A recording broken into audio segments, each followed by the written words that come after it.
अभी हम लोग संख्या पद्धति पर आधारित अभ्यास प्रश्न कर रहे हैं, तो जिसके आगे हम यहाँ कुछ प्रश्न लिए हैं, इसको देखिए ध्यान से। निम्न में से कौन सी संख्या अपरिमेय है? अपरिमेय हम आपको पीछे लिखा दिए हैं। परिमेय और अपरिमेय क्या होती हैं? परिमेय संख्या ऐसी संख्या जिन्हें हम p बटे q के रूप में लिख सकते हो, p और q दोनों पूर्णांक हो, या ऐसी संख्या जिन्हें हम भिन्नों के रूप में लिख सकते हो, बटे के रूप में लिख सकते हो, जिनका अंश और हर दोनों पूर्णांक हो। तो अपरिमेय संख्या जिनका शुद्धतम मान ज्ञात करना संभव नहीं होता है, वे अपरिमेय संख्या होती हैं। शुद्धतम मान मतलब उनका कोई निश्चित मान ना हो। तो यहाँ पर देखिए, पहला है 22/7। 22/7, 22 क्या है? पूर्णांक है, 7 पूर्णांक है, 22/7 ये परिमेय संख्या हो गई। परिमेय मतलब p बटे q के रूप में है, मतलब अंश और हर के रूप में है, इसका मतलब ये परिमेय हो गई। और यहाँ ये है पाई। पाई का मान आपको निश्चित नहीं है, क्योंकि पाई का मान कहीं 22/7 माना जाता है, कहीं 3.14 माना जाता है, कहीं 180 अंश माना जाता है। तो पाई का कोई बहुत निश्चित मान नहीं है। और ये पाई का मान 3.14, 1, 6 ऐसे करके और अनंत तक निकालते रहते हैं, लेकिन वो शुद्ध नहीं हो पाता है। तो यहाँ पर पाई क्या है? ये अपरिमेय संख्या हो जाएगी। तो आपका ऑप्शन ये सही रहेगा। और ये वाला 1.33 डॉट डॉट जो दिया गया है, इसका मतलब होता है 1.3 पर बार। अगर 3 इधर बार बार आ रहा है तो ऊपर एक पाई खींच देते हैं तो बार माना जाता है, और इसको आप बटे के रूप में लिख सकते हैं, मतलब भिन्न के रूप में लिख सकते हैं। इसका एक नियम अलग होता है, उसको अलग क्लास में हम बता देंगे। इसके बाद उसी तरह ये भी है, 3.14 यहाँ डाट है, तो इसका मतलब है 3.14 डाट, मतलब यहाँ बार। अब 4 बार बार आता रहेगा, तो इसको भी आपको भिन्न में लिखना आसान रहेगा। तो यहाँ पर अपरिमेय संख्या ये हो गई। इसके बाद दूसरा प्रश्न है सरलीकरण करें। तो इसका सरलीकरण यहाँ देखिए, घटाना है, भाग है, प्लस है और गुणा है। तो जहाँ पर सभी संख्याएं साथ आती हैं तो को का भागु योग बोडमास का नियम लागू होता है। तो यहाँ हम उसके हिसाब से करेंगे। तो देखिए, पहले सबसे पहले यहाँ भाग है, तो हम भाग करेंगे। 25 से उतार लीजिए, 25 माइनस 48 में 6 भाग देंगे, 6 48 8 हो जाएगा, प्लस 12 गुणे 2, 12 दूनी 24, ये भी कर सकते हैं क्योंकि ये गुणा है। अब यहाँ देखिए माइनस और प्लस, मतलब जोड़ और घटाना बचा है। तो 25 का चिन्ह प्लस है, 24 का चिन्ह प्लस है, तो इसका मतलब ये दोनों जुड़ जाएंगे। 5 4 9, 2 2 4, 49 माइनस 8, तो 49 में से 8 घटेगा, 41 बचेगा। ये आपका आंसर हो जाएगा। इसी तरह यहाँ पर ये देखिए, ये भी सरलीकरण का ही है। तो यहाँ कोष्टक का प्रयोग हुआ है। तो पहले कोष्टक के अंदर सबसे छोटा कोष्टक तोड़ा जाता है, छोटा कोष्टक, उसके बाद उससे बड़ा मझला कोष्टक, मझले कोष्टक से बड़ा सबसे बड़ा कोष्टक ए वाला होता है। तो कोष्टक का प्रकार आप लोग जानते नहीं होते, यहाँ देख लीजिए, ये है छोटा कोष्टक,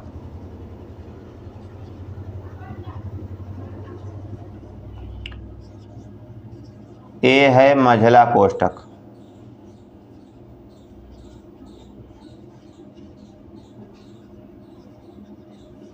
और ये है बड़ा कोष्टक।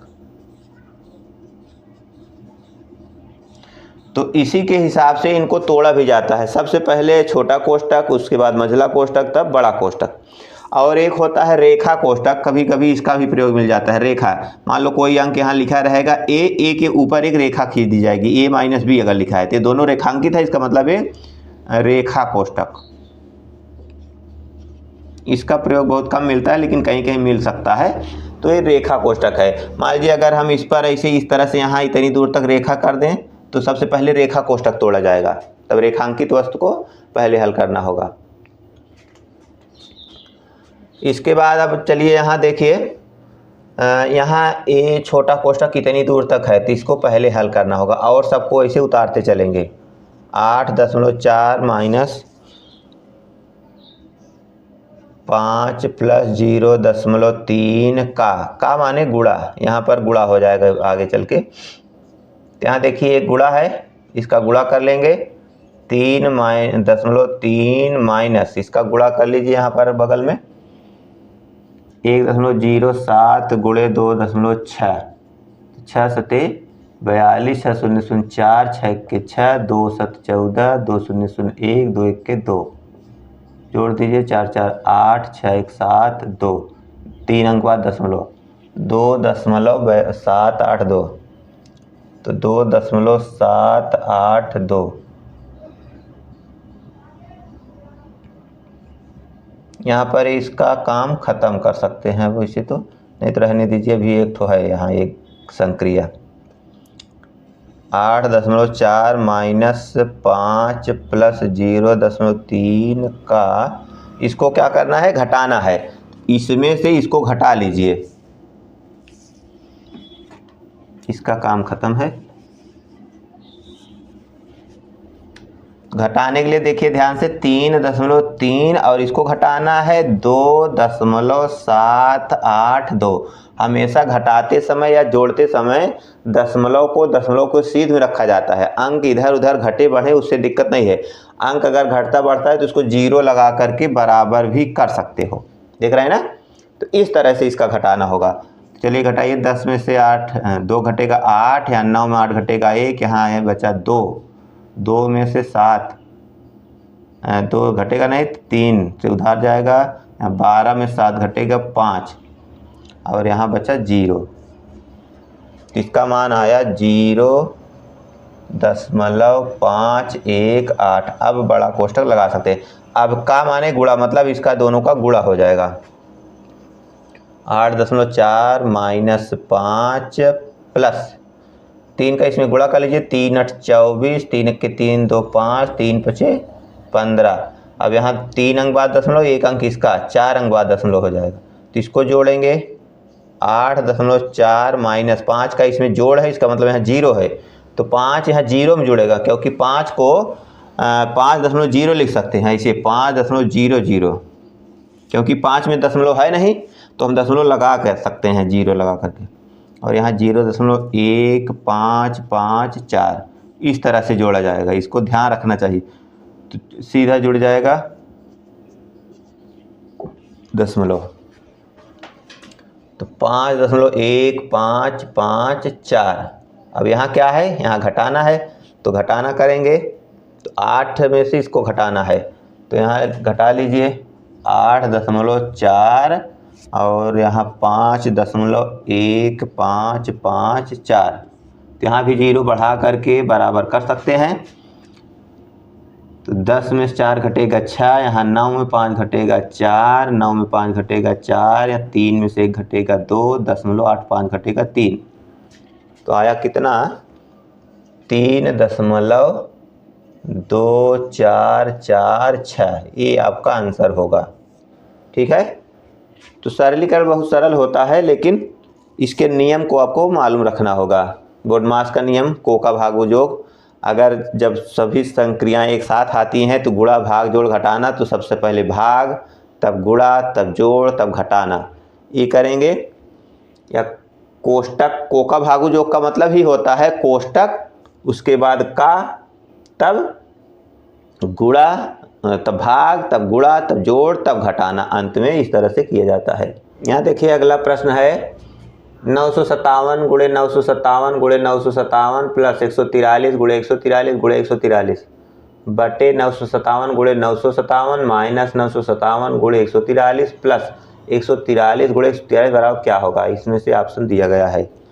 तो देखने में प्रश्न बहुत बड़ा लग रहा है, लेकिन बहुत बड़ा है नहीं। इस पर एक सूत्र है, उस सूत्र के हिसाब से अगर करेंगे तो एकदम ही सिंपल हो जाएगा, और वैसे गणना करने लगेंगे तो तब तो आपका बहुत टाइम खराब हो जाएगा। तो यहाँ देखिए इसका समझिए पहले क्या है। ये देखिए 957 गुणे 957 गुणे 957 3 बार है, इसका मतलब 957 का होल घात 3 लिख सकते हैं, प्लस इसी तरह इसको भी लिख सकते हैं 143 का होल घात 3, मतलब घात 3 है तो हम इसको लिख सकते हैं। और यहाँ देखिए 957 गुणे 957, इसका मतलब 957 घाते 2, 957 घाते 2 माइनस 957 गुणे 143 प्लस 143 का होल घात 2, 143 का होल घात 2। तो अब देखिए यहाँ a घाते 3 प्लस b घाते 3 है, एक सूत्र है। इस सूत्र के हिसाब से इसको तोड़ेंगे तो यहाँ देखिए हम सूत्र लिख दे रहे हैं a घाते 3 प्लस b घाते 3 अगर है तो इसको लिख सकते हैं a प्लस बी एक कोष्टक में, दूसरे में a square minus A B plus B square. देख रहे हैं ना, ये पहला सूत्र। अगर हम माइनस वाला लिखें तो a घाते 3 माइनस b घाते 3 है, तो a माइनस बी एक कोष्टक में, दूसरे में a square plus A B plus B square. इस तरह से होता है दोनों सूत्र। तो आपको ये प्लस वाला लागू करना है। तो यहाँ देखिए क्या होगा, 957 प्लस 143 एक कोष्टक में a प्लस बी हो गया। अब a स्क्वायर मतलब इसका वर्ग, यहाँ बड़ा कोष्टक बना लीजिए, 957 का होल घात 2 माइनस इतना गुणे इतना ए बी, माइनस करके ए बी है मतलब पहला गुणे दूसरा, तो 957 गुणे 143 प्लस बी स्क्वायर मतलब 143 का वर्ग, 143 का वर्ग और कोष्टक बंद। नीचे वाला कुछ नहीं करना है, वैसे उतार लीजिए। 957 का होल घात 2 माइनस 957 गुणे 143 प्लस 143 का होल घात 2। तो आप देख रहे हैं ये वाली पूरी संख्या इस पूरी संख्या से मैच खा रही है, तो सीधा सीधा कट सकती है, समझ गए। इसको आप सीधा सीधा उड़ा दीजिए, तो आपका सीधा उत्तर यही बचता है। तो जोड़ लीजिए, 7 3 10, 5 4 9 1 10, 9 1 10 1 1100। 1100 इसमें है ये सी वाला सही। देख रहे हैं ना, एकदम सिंपल सवाल है। केवल आपको इसमें करना क्या है, सूत्र याद रखना है। अगर ये सूत्र याद है तो ये सवाल एकदम सिंपल रहेगी। अगर सूत्र नहीं याद है तब तो आपको बहुत कठिन हो जाएगी, और वैसे गणना करेंगे तब सफल नहीं हो पाएंगे, तब तो आपका पूरा समय यही खा जाएगा गुणा भाग करने में। अगला प्रश्न देखिए, प्राकृत संख्याएं होती हैं a 1, b 2, b 10, c 100, d अनंत। तो प्राकृत संख्याएं कितना होती हैं, अनंत होती हैं, क्योंकि इसमें कोई सीमा नहीं है। छठवां, निम्न में से असत्य कथन है, सभी प्राकृत संख्याएं पूर्ण संख्याएं हैं। सभी प्राकृत संख्याएं पूर्ण संख्याएं हैं। तो प्राकृत संख्या क्या होती है, 1 2 3 4 5 6 इस तरह से अनंत तक होती है। और पूर्ण संख्या क्या होती है, 0 1 2 3 4 5 6 अनंत तक। तो यहाँ देख रहे हैं ये प्राकृत संख्या है पूर्ण संख्या, तो सभी प्राकृत संख्या पूर्ण संख्या है, देख रहे हैं ना। तो ये तो सत्य हो गया, लेकिन इसमें आपको असत्य कथन बताना है। सभी पूर्ण संख्याएं पूर्णांक हैं, तो सभी पूर्ण संख्याएं पूर्णांक हैं, तो ये सभी पूर्ण संख्या हैं और पूर्णांक भी हैं। पूर्ण संख्या पूर्णांक होती है। सभी पूर्णांक परिमेय संख्या हैं, तो सभी पूर्णांक परिमेय संख्या, तो सभी पूर्णांक परिमेय भी होते हैं। जैसे मान लो ये पूर्णांक है, अब इसको परिमेय बनाना है तो बटे 1 कर दो, बटे 1 कर दो, बटे 1 कर दो, बटे 1 कर दो, तो सब परिमेय भी हो गए। मतलब पूर्णांक है तो परिमेय हो सकते हैं, ये भी सत्य है। और डी, सभी परिमेय संख्याएं भिन्न होती हैं, तो ये सही नहीं है। क्या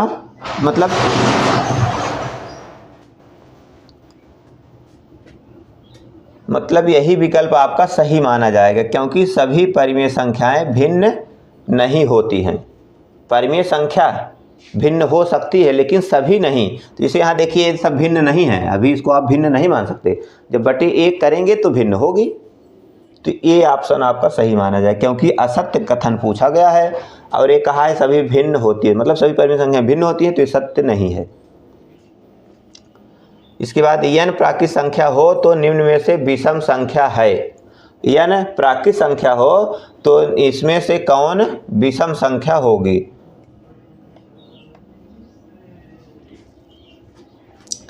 n प्राकृत संख्या हो तो निम्न में से विषम संख्या है। तो n मतलब कुछ भी 1 2 3 4 5। तो हम चलिए आपको समझा रहे हैं, n को पहले हम सम मान लेते हैं फिर विषम मान लेते हैं, तब देखिए इसका रिजल्ट क्या आता है। तो n मान लो हम 2 मान लेते हैं, n का मान 2 है। तो यहाँ 2 दूनाई 4, 4 क्या हो गया, सम हो गया, लेकिन आपको विषम पूछा गया है, इसका मतलब ये ऑप्शन सही नहीं होगा, कैंसिल। इसके बाद ये है 2n+1। तो n का मान हम क्या लिए हैं, 2 लिए हैं, तो 2 दूनाई 4 1 5, 2 गुणे 2 + 1 बराबर 5। 5 क्या है, विषम है। मान लो और आगे हम लेते हैं n का मान हम 3 लेते थे, 3 दूनी 6 1 7। तो देख रहे हैं ना, ये हम चाहे सम संख्या लें चाहे विषम लें तो ये हमेशा विषम ही आ रहा है। इसका मतलब यही ऑप्शन आपका सही हो जाएगा। तो यहाँ आने की जरूरत ही नहीं है, चेक करना चाहे तो चेक कर सकते हो। अगला प्रश्न है, निम्न में से अपरिमेय संख्या है। तो अपरिमेय संख्या देखना है, तो 2 परिमेय है, करड़ी में 2, ए अपरिमेय है और ये परिमेय है 4। 4 का मान क्या होता है, 2 होता है। 0.2 ये भी परिमेय है। परिमेय मतलब भिन्न के रूप में हम लिख सकते हैं, बटे कर सकते हैं। तो 0.2 है तो हम इसको 2/10 कर सकते हैं, काटने के बाद छोटा हो जाएगा, मतलब भिन्न के रूप में हो गया। और 2 है 2/1 कर सकते हैं। और करड़ी में 2 अपरिमेय है, क्योंकि करड़ी में 2 का मान शुद्ध आप नहीं निकाल सकते। 2 का मान क्या होता है, इसका वर्गमूल निकालेंगे, तो जो इसका वर्गमूल शुद्ध निकल ही नहीं पाएगा। तो ये ऑप्शन आपका सही होगा। कौन अपरिमेय नहीं है, तो ए अपरिमेय है, ए अपरिमेय है, ए भी अपरिमेय है और ए अपरिमेय नहीं है, तो आपका ऑप्शन ये सही होगा। अपरिमेय है मतलब 2 + करड़ी में 3। तो करड़ी में 3 है तो करड़ी में 3 का मान आप शुद्ध निकाल नहीं सकते, क्योंकि इसका वर्गमूल शुद्धतम निकलेगा ही नहीं। भाग भी से निकालना होगा, लेकिन इसको आप निकालते जाएंगे, पूरा नहीं कटेगा। संख्या, करड़ी में 2 का दशमलव विस्तार है। करड़ी में 2 का दशमलव विस्तार, परिमित दशमलव 1.4141, अशांत आवर्ती अशांत अनावर्ती। तो यहाँ देखिए करड़ी में 2 का मान जब हम निकालते हैं, करड़ी में 2 का मान कैसे निकलता है, मतलब इसका हम वर्गमूल निकालते हैं। वर्गमूल निकालने के लिए देख लीजिए कैसे निकलता है। 2 लिखिए यहाँ, उसके बाद 2.00 करेंगे, इसका जोड़ा फिर इसका जोड़ा फिर इसका जोड़ा, इस तरह से आगे चाहे जितना ले जा सकते हैं। तो भाग विषय वर्गमूल 1 के 1, 1 घटा 1 बचा, 1 इसमें जोड़ेंगे 2। अब यहाँ दशमलव लगाकर 00 उतार लेंगे, तो हम यहाँ बाल ले जाएंगे 4 4 4 और यहाँ 4 4 चौक 16, 4 दूनी 8 1 9 96, 10 में से 6 घटे 4, यहाँ कैंसिल। अब उतरा फिर 00, यहाँ 4 4 8 2। अब कितना बार जाएगा, अब 1 बार जाएगा, 1 यहाँ 1 यहाँ फिर 1 यहाँ, 1 के 1 1 अट्ठे 8, 1 दुक्के 2, 10 में से 1 घटेगा 9, यहाँ 9 में 8 घटेगा 1, 3 में 2 घटेगा 1, फिर 00, 1 1 2 8 और 2। तो अब 2 यहाँ 2 चौक 8, लगभग 4 बार जाएगा, 4 4 4। तो 4 चौक 16, 4 दूनी 8 1 9, 4 8 32 कहीं 2, 4 दूनी 8 3 11। इसको घटा देंगे। तो इस तरह से देख रहे हैं ये कटने का नाम नहीं ले रहा है, धीरे धीरे नीचे संख्या बढ़ रही है। इसका मतलब इस तरह से ये अनंत तक जाएगा, आप इसका शुद्ध मान निकाल ही नहीं सकते हैं।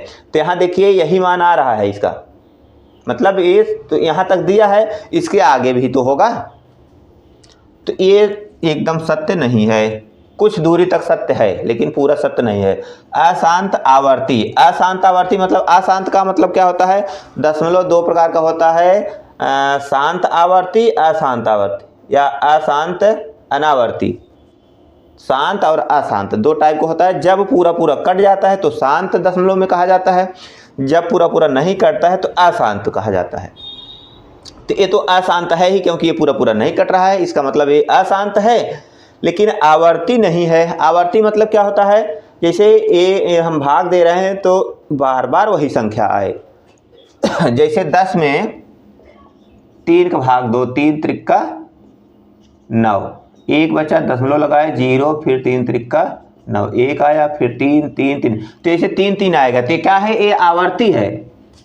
3 क्या है, आवर्ती। आवर्ती मतलब बार बार वही आएगा, तो ये तो आवर्ती है। लेकिन यहाँ देख रहे हैं ये आवर्ती नहीं है, 1.4 1 4 फिर अब पता नहीं क्या क्या आएगा, तो आवर्ती नहीं है।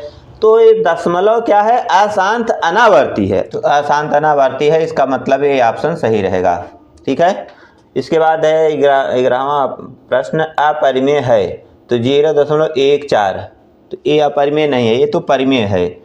और ये 0.1416 ये भी परिमेय है, क्योंकि यहाँ बार लगा है, बार लगी हुई संख्याएं मतलब 16 16 16 16 बार बार आएगा, इसका मतलब ये भी परिमेय हो जाती है, निश्चित हो जाता है कि ये इतना ही रहेगा। इसके बाद इस पर बार है, ये भी परिमेय हो जाएगी।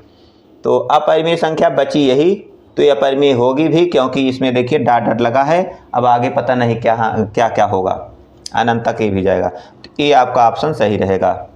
अगला देखिए, शून्य कहलाता है योज प्रतिलोम, योज तत्समक, गुणन तत्समक, गुणन प्रतिलोम।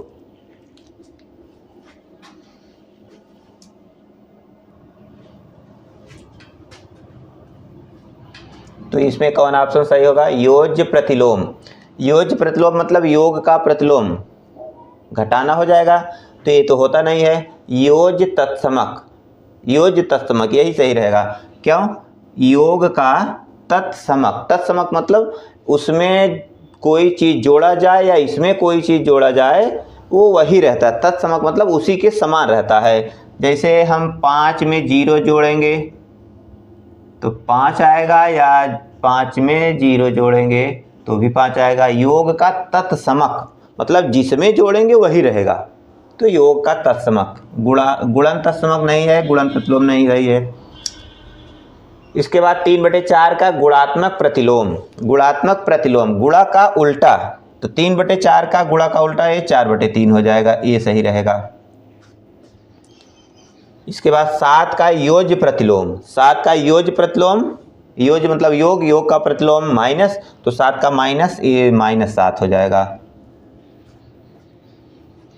15 है, परिमेय और अपरिमेय संख्याओं के संग्रह को कहते हैं प्राकृत संख्या, वास्तविक संख्या, काल्पनिक संख्या, पूर्ण संख्या। तो परिमेय और अपरिमेय संख्याओं के संग्रह को कहते हैं, इसको हम लिखाए थे पहले अभ्यास में, तो यहाँ पर ये वास्तविक संख्या हो जाएगा। तो इसको याद रखेंगे, जो परिभाषा हम लिखाए थे उसको अगर आप लोग दोहरा लेंगे और याद कर लेंगे तो आगे जो चैप्टर है एकदम बिल्कुल सरल लगेगा, समझ लीजिए।